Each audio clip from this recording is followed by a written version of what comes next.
Assalamu alaikum students. In this video, let us discuss group third congenital heart defects. As we have already discussed group first and group second heart defects. Today in this class, we will talk about the last one. So first of all, have a look on the diagram of heart given on the screen. Then on the another diagram. And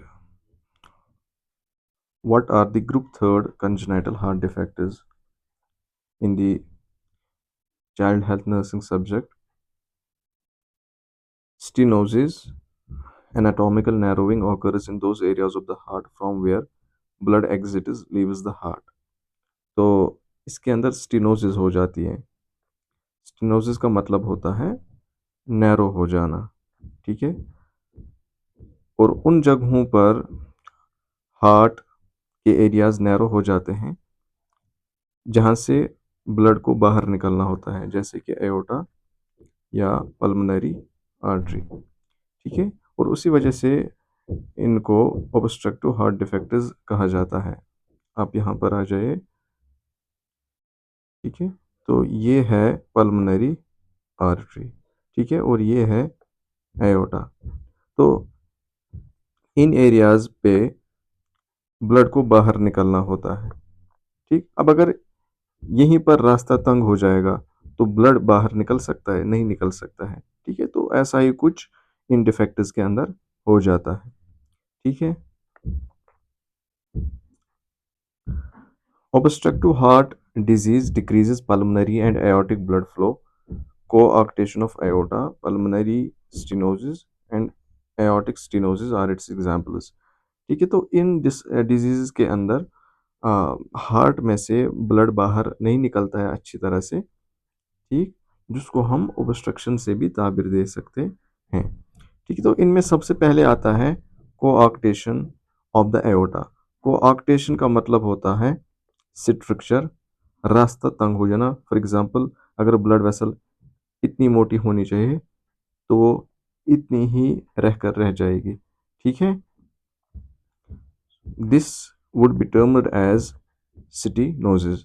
A localized congenital narrowing of the aorta near the junction of the ductus arteriosus. आप जानते हैं कि बच्चे को माँ के पेट के अंदर एक ओपनिंग होती है between the aorta and the pulmonary artery, ठीक। उसे हम डक्टस आर्टेरियोसस कहते हैं। और फिर जब बच्चा पैदा हो जाता है तो वो ओपनिंग बंद हो जाती है। अब पैदा होने के बाद इसी एरिया पे बच्चे का जो एओर्टा होता है, ये एओर्टा, ठीक, ये तंग हो जाता है, ठीक है। तो जिसको हम कोआक्टेशन ऑफ द एओर्टा कहते हैं, ठीक है। तो यहाँ पर भी तंग हो सकता है, या यहाँ पर आप मान के चलें, ठीक है। इसके बाद आपको समझ आया कि मैंने ये वाला एरिया क्यों लिया। तो because the branches of the aorta supplying the brain and upper extremities arise before the narrowing obstruction of the aorta, there is increased BP and bounding pulse in the upper extremities and lower BP with weak or absent pulses in the lower extremities. ये जो narrowing होती है ये होती कहाँ पर है? Sorry, ये नैरोइंग इस जगह पर होती है, ठीक है। तो ब्लड फ्लो फिर इस ब्लड वेसल और इस ब्लड वेसल में कम होता है, इसमें कम नहीं होता। इसमें नॉर्मल ब्लड सप्लाई रहती है, बल्कि इसमें ब्लड सप्लाई बढ़ जाती है। ये कह रहा है कि ओब्स्ट्रक्शन यहाँ पर होती है, ठीक है।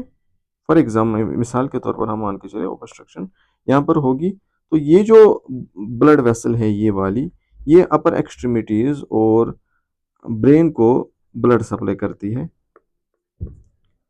तो ब्लड ओब्स्ट्रक्ट होगा,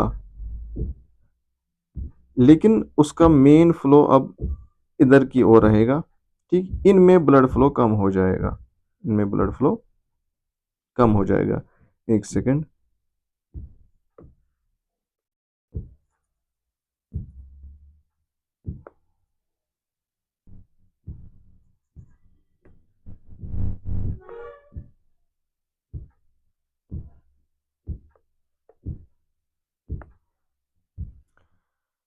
ओब्स्ट्रक्शन अगर इस एरिया पर होगी तो इन दो ब्लड वेसल्स में ब्लड फ्लो कम हो जाएगा और इस ब्लड वेसल में ब्लड फ्लो बढ़ जाएगा।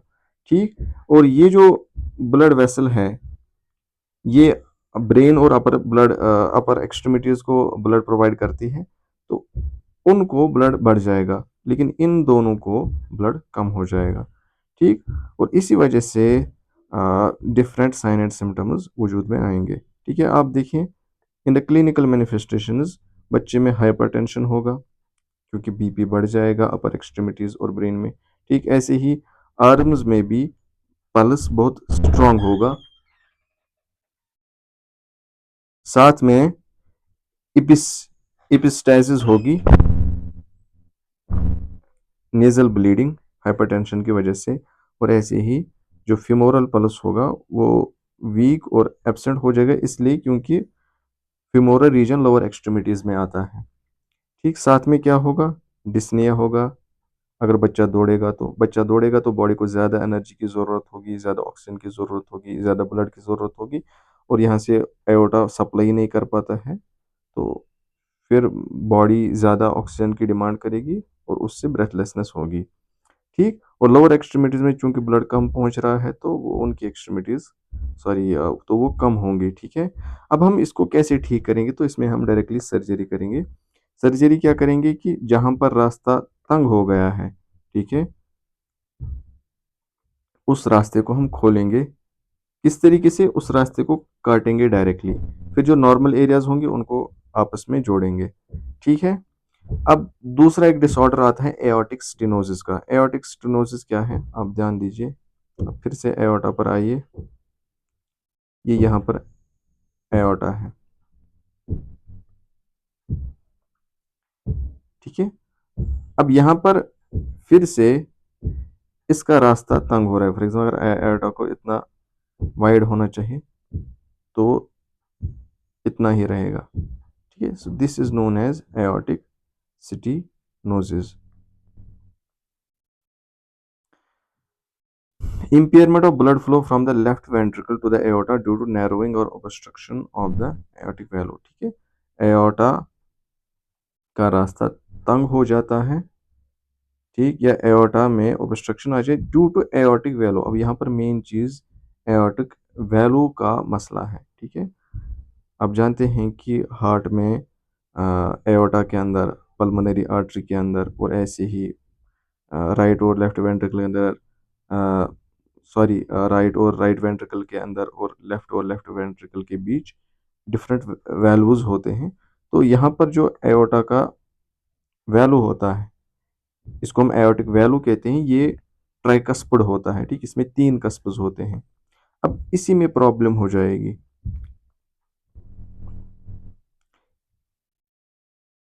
जब इसमें प्रॉब्लम होगी तो रेजिस्टेंस बढ़ जाएगी क्योंकि ऑब्स्ट्रक्शन होगी।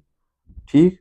फिर लेफ्ट वेंट्रिकल ब्लड को आगे नहीं भेज सकेगा, फिर लेफ्ट वेंट्रिकल को ज़्यादा मेहनत करनी पड़ेगी ब्लड को आगे भेजने के लिए। तो ज़्यादा मेहनत से उस पर ज़्यादा दबाव पड़ेगा, ज़्यादा दबाव से फिर उसकी मसल्स ज़्यादा ज़्यादा ग्रो करेंगी और जिससे उनमें हाइपरट्रॉफी आएगी। ठीक है। ऐसे ही पल्मोनरी वेस्कुलर कंजेशन, आप ध्यान दीजिए, ये जो लेफ्ट वेंट्रिकल है ये बढ़ जाएगा और लेफ्ट एट्रियम पर भी दबाव पड़ेगा। और लेफ्ट एट्रियम को कौन ब्लड देता है, लंग देता है, तो लंग के ऊपर भी दबाव पड़ेगा। तो लंग के अंदर ब्लड कंजस्ट होगा। ठीक है। और वहाँ पर फिर बहुत सारा फ्लूइड लंग्स के अंदर आ जाएगा। ठीक है। उससे फिर इन्फेक्शंस भी हो सकते हैं and that condition we call pulmonary congestion. तो वो यहाँ पर होगा और ऐसी कार्डियक आउटपुट भी कम होगा क्योंकि ब्लड आगे नहीं जाएगा एओर्टा के थ्रू। अब इसके 3 टाइप्स हैं, एक है वेल्वुलर स्टेनोसिस, एक है सब वेल्वुलर स्टेनोसिस, एक है सब सुप्रा वेल्वुलर स्टेनोसिस। वेल्वुलर स्टेनोसिस के अंदर क्या होता है कि जो एओर्टा के कस्प्स होते हैं वैल्यू के अंदर, ठीक, वो खराब हो जाते हैं। ठीक है। Since we know the values of iota are the value of iota is tricuspid, यहाँ पर वो bicuspid बन जाता है। ठीक। दूसरा है सब वेल्वुलर स्टेनोसिस। इसके अंदर क्या होता है, जो एओर्टा का वैल्यू होता है उसके नीचे एक फाइब्रस रिंग आ जाती है। ठीक। फाइब्रस रिंग आ जाती है, वो फिर ब्लड फ्लो को ओबस्ट्रक्ट करती है। ठीक। और सुप्रा वेल्वुलर स्टेनोसिस के अंदर क्या होता है, ओबस्ट्रक्शन वैल्यू के ऊपर आ जाती है। मैं आपको यहाँ पर ये दिखाता हूँ। एक तो है कि यहाँ नीचे ओबस्ट्रक्शन आएगी, एक तो है ऊपर ओबस्ट्रक्शन आएगी। ठीक। इसी बेसिस पर इसके डिफरेंट टाइप्स बताए गए हैं। इसके साइन एंड सिम्टम्स क्या है कि बच्चा अगर कोई एक्सरसाइज करेगा तो उसमें ब्रेथलेसनेस होगी, उसका कार्डियक आउटपुट कम होगा, उसका पल्स प्रेशर कम होगा। पल्स प्रेशर का मतलब होता है कि सिस्टोलिक और डायस्टोलिक बीपी के अंदर कितनी डिफरेंस है। देखो, जब हार्ट पंप करेगा तो ओबस्ट्रक्शन आएगी, लेकिन डायस्टोलिक फेज में ओबस्ट्रक्शन नहीं आएगी। तो सिस्टोलिक बीपी जो होगा वो कम होगा, लेकिन डायस्टोलिक बीपी वैसा का वैसा ही रहेगा। उससे ओवरऑल ये होगा कि ऊपर का बीपी कम होगा, नीचे का भी बीपी वैसा ही रहेगा। तो उनके बीच की डिफरेंस कम हो जाएगी। उसी को हम नैरो पल्स प्रेशर कहते हैं। ऐसे ही हाइपोटेंशन होगा, क्योंकि ओबस्ट्रक्शन है वैल्यू के अंदर, ब्लड आगे नहीं जाएगा, ब्लड आगे नहीं जाएगा, ब्लड प्रेशर बराबर नहीं रहेगा, ब्लड प्रेशर बराबर नहीं तो हाइपोटेंशन हो जाएगा। ठीक है। ऐसी टैकीकार्डिया, ब्लड प्रेशर जब कम होगा तो हार्ट चाहेगा ज़्यादा से ज़्यादा ब्लड आगे भेजना, तो उससे हार्ट रेट बढ़ जाएगी। इसके मैनेजमेंट के अंदर आप क्या करते हैं, मैं आपको यहाँ पर आसानी से दिखाता हूँ कि एग्जाम्पल,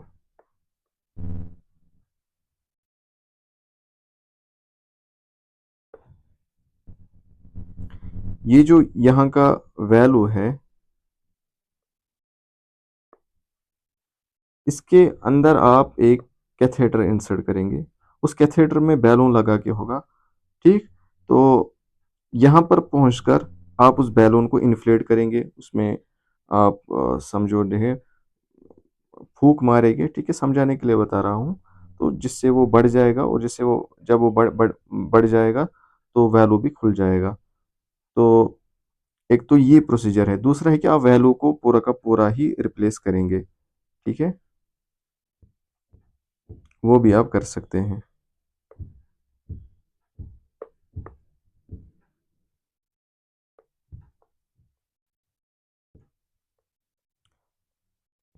तो ये जो प्रोसीजर है जिसके अंदर आप ये एक कैथेटर इंसर्ट करते हैं वैल्यू के अंदर, और फिर बैलून को इन्फ्लेट करते हैं, the procedure is known as aortic balloon valvuloplasty. It is a palliative surgery या प्रोसीजर। ठीक। ये कंडीशन को पूरा का पूरा ठीक नहीं करता है। अब हमारी आखिरी कंडीशन है पल्मोनरी स्टेनोसिस। पल्मोनरी स्टेनोसिस क्या है कि जो पल्मोनरी आर्टरी है वो नैरो हो जाएगी, वो तंग हो जाएगी। आप देखिए, ये है पल्मोनरी वैलो। ठीक है। अब इसका रास्ता तंग हो जाएगा। जब इसका रास्ता तंग होगा तो लंग को ब्लड नहीं जाएगा। लंग को ब्लड नहीं जाएगा तो इस वेंट्रिकल पर ज़्यादा दबाव पड़ेगा। इस पर ज़्यादा दबाव पड़ेगा तो इसकी मसल्स ज़्यादा ज़्यादा ग्रो करेंगी। जब इसकी मसल्स ज़्यादा ज़्यादा ग्रो करेंगे तो राइट वेंट्रिकुलर हाइपरट्रॉफी हो जाएगी। ठीक है।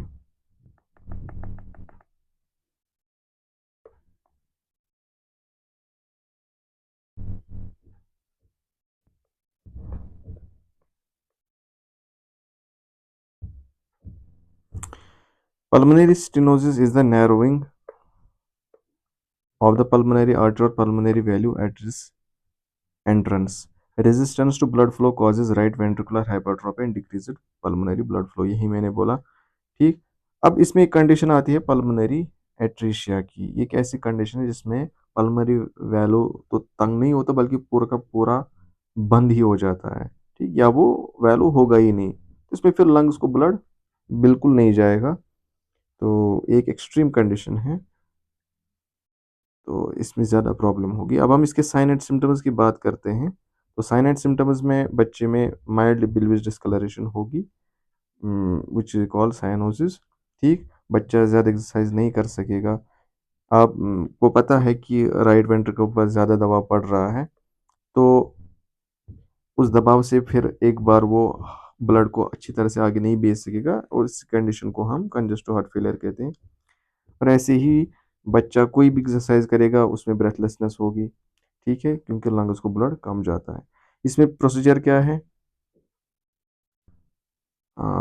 पल्मनरी बैलून वेल्वुलोप्लास्टी, ठीक है। आप बच्चे में, ठीक, इस वैल्यू को रिप्लेस, सॉरी यहाँ रिप्लेसमेंट का नहीं है, यहाँ ये है कि फिर से वही वाला कैथेटर आप इंसर्ट करेंगे और अ, वो पल्मनरी वैल्यू को ओपन कर देगा, ठीक है।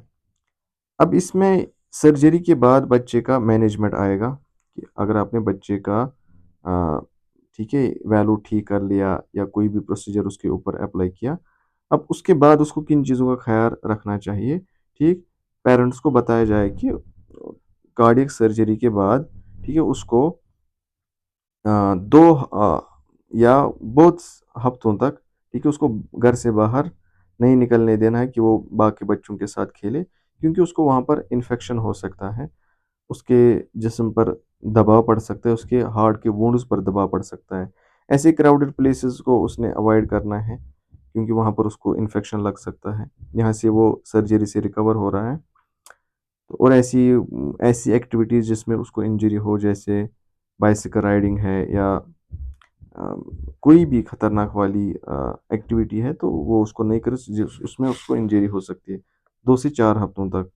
ऐसे ही वो खाना नहीं खाना जिसमें ज़्यादा सॉल्ट मिला हुआ हो, rather there should be no added salt diet, because salt से ब्लड प्रेशर बढ़ जाएगा, ब्लड प्रेशर बढ़ने से उसके हार्ट पर ज़्यादा दबाव पड़ेगा, ठीक है, उससे प्रॉब्लम वर्स हो जाएगी। 3 हफ्तों के बाद बच्चा स्कूल जा सकता है, ठीक है।